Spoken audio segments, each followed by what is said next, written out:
Alec Lasley from Hoosier.com joins me now. Alec, how are you, sir? Good, guys. How you doing? Cannot complain. Lots to talk about, man. Need a scorecard to keep up for this week.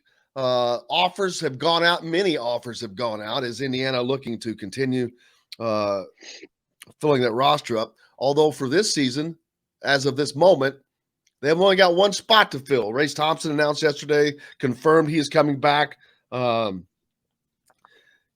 other than Trayce JacksonDavis, I don't think that anybody else would potentially leave. Yeah, I mean, I think the one guy you still look at who really kind of hasn't made anything formal yet and has been a little bit on the fence, I would say, has been Jordan Geronimo. I still think at the end of the day he returns. I don't think both that Indiana is going to get both Race and Trayce back, so that's why I think Jordan Geronimo does return.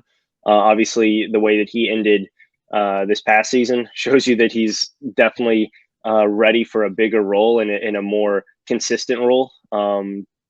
Just not something he would get if both Race and Trayce JacksonDavis were back. So I just don't see all three of those guys coming back, and I would put that point much bigger on Jordan Geronimo coming back, because he's not going to wait until June potentially to put his name in the transfer portal when Trayce JacksonDavis has the exactly, but when Trayce JacksonDavis has the final deadline to remove his name. You can obviously transfer whenever, but it's when you hit that one-time transfer rule that you can obviously get it for. So and I'm sure with all the waivers that players apply for all the time, that he would be able to get one to play immediately. But yeah, obviously you have the deadline for the one-time transfer rule coming up in May, but after that, like you kind of pointed out there, you would have to sit out a year. But that's why I just don't think at this point with Trayce JacksonDavis in the draft at this moment in time that you're going to see all three of those back. So I would give it a lot more to Jordan Geronimo returning to this team next year. Which means you don't see Trayce JacksonDavis coming back. Correct. I don't think he returns next year for Indiana. I just don't. There's obviously. Yeah. Obviously, we've talked about it, many times before. He's older for his age, right? His whole goal, whether he wanted it to be or not, was to be potentially a one and done. He comes back for his sophomore year. He comes back again this past year, and he kind of made it seem like this was going to be his last year. Obviously, things change throughout the course of a season, especially the way that they ended up last year. I think that and the NIL really pulls him back a little bit more than maybe what he was feeling, I would say, in January or even in February. But at the end of the day, I just don't think returning to college is going to benefit him for his longer term future, and that's going to be playing basketball at some capacity, at some level professionally, whether that's overseas, whether that's two-way contracts in the NBA and G League for the majority of his career, or if it's just in the G League for the majority of his career. I just don't think coming back is going to benefit that in the long run. The only thing I disagree is he'll make more money next year by staying through the NIL than he would. And just in that alone, I don't know why he would leave. It's not going to enhance in his chances, because it's not going to make him better just by making a decision. Making a decision and it does not make him better. So he still has to do the work. And that's just why I'm not in that class when people, I can't stand when people say, well, he's not ready. Well, the NBA decides when you're ready or not. But they decide that by putting you in the top 35 or so. Those are the guys that really have a better shot than average of making the league. And I just don't see him being close to being in that range.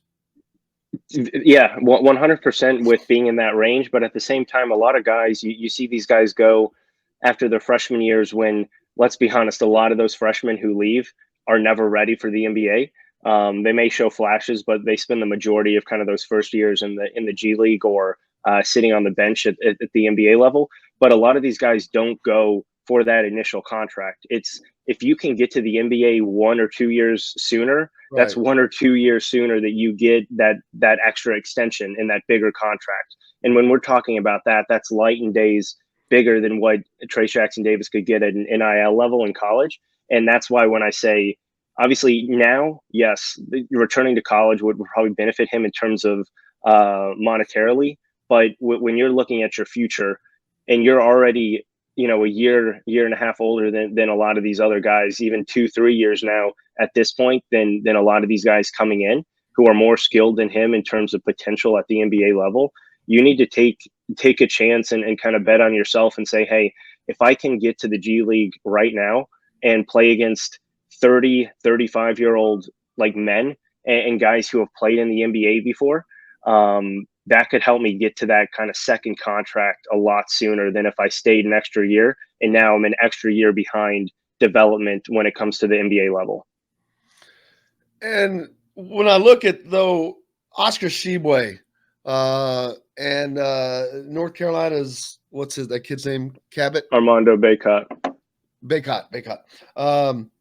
Those guys coming back, both of whom were already probably ranked ahead of Trayce JacksonDavis. That's just another telltale sign to me. Then you add the fact Indiana would have to replace him,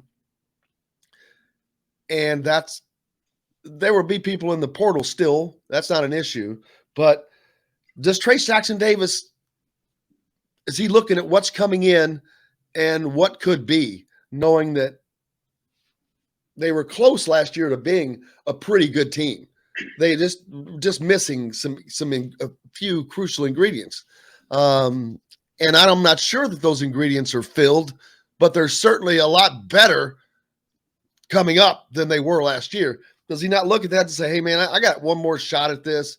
I'm going to be, it's not where before is they were worrying about losing out on making that money.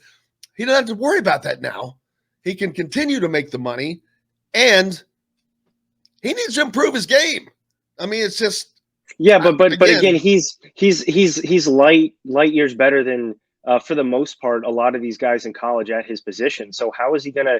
He hasn't improved a jump shot in 3 years. What is he gonna do this summer that's gonna improve a jump shot? When we heard all last summer, it's all about taking jump shots for these 4s and 5s under Mike Woodson. Race Thompson actually did that, right? It gave a lot of people headaches, but he actually did that. And I think towards the end of the season, he obviously caught on a little bit.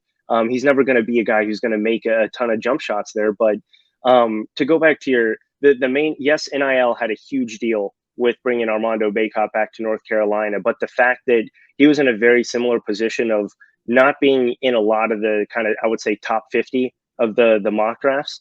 And the big thing with him was really hurting that ankle twice in the NCAA tournament, and then obviously in the national championship game, where he wasn't going to be able to really work out for teams that much. So at that point, you're like, if I'm not going to be able to work out for teams, what's the point of actually going in to try to test my ability there? So there much different situations when it goes to those three guys. I just think at the end of the day, everyone has known what Trayce JacksonDavis needs to do, and maybe again, this is just what he wants, right? Does he want to come back and try to get Indiana back on top again? I don't think they have the pieces to win the Big Ten next year. I don't see, unless they go out and make a couple big splashes in the transfer portal. But now you're getting tight on scholarships again if Trayce JacksonDavis returns. So you're looking at a very similar team to last year. Obviously, you bring in a guy like Jalen Hood-Schifino who's going to help with the playmaking ability. But again, if you're relying on a 5-star point guard freshman who hasn't played a lick of college basketball yet, you're not going to see the consistent level of play that you need at the guard position, because we still haven't seen that from Xavier Johnson for an extended period of time. So you're looking at a freshman guard, a guy who has been inconsistent throughout his entire career in college, in Xavier Johnson.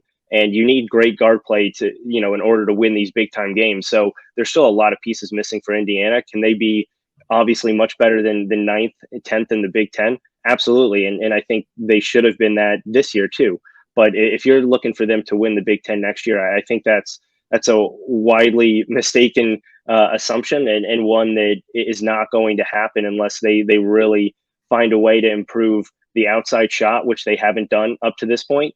And if they find consistent guard play, which obviously we're not going to know until we get into the season. So then that just goes back to maybe he just loves college so much and he wants to stay in Bloomington another year, which if he does, obviously great. He will do really well financially. And it's just a matter of if he wants to look at his potential playing career and his potential future there, or if the love of playing for Indiana and the love of playing for Mike Woodson and these guys kind of outweighs that, which at the end of the day, no one knows outside of him. And maybe he doesn't even know that at this point. So that's the biggest thing that goes into that one.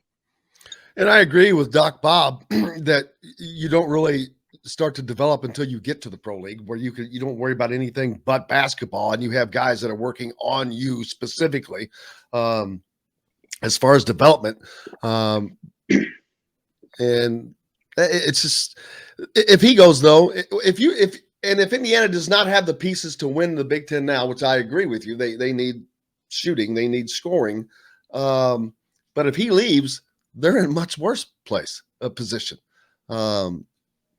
So I agree with that. And people are probably going to take this the entirely wrong way with what I'm about to say. But if Trayce Jackson-Davis comes back, you're going to see the same offense that was run the past 2 to 3 years, right? If he leaves, now you put a lot more emphasis on your guards and your wings, which is the way college basketball is going, and the development that a lot of those guards and wings could have, whether it is a Jalen Hood-Schifino, whether, you see some extra minutes out of, Tamar Bates and Jordan Geronimo there potentially on the wing, or whether it's a guy coming in from the transfer portal that helps you in that offensive ability now. I think the offense would run a lot smoother consistently throughout game to game when you don't feel the need to force feed a post player like that. And you look at all the college basketball teams, even, North Carolina, right, who still has a very dominant big in Armando Bacot. Everything runs through those guards. Everything runs through those wings that they had this year. And they spread everything out and they go 4-round-1 and they run ball screen after ball screen after ball screen. And they take advantage of the matchups for the guards. And then the guard makes the play, whether it's dishing it off to Armando Bacot, dishing it out to Brady Manick, which we saw multiple times again in the NCAA tournament, or the guards finishing. And if Indiana can't do that, it goes back to clogging the lane and not having shooters. And where are you going to get better at that?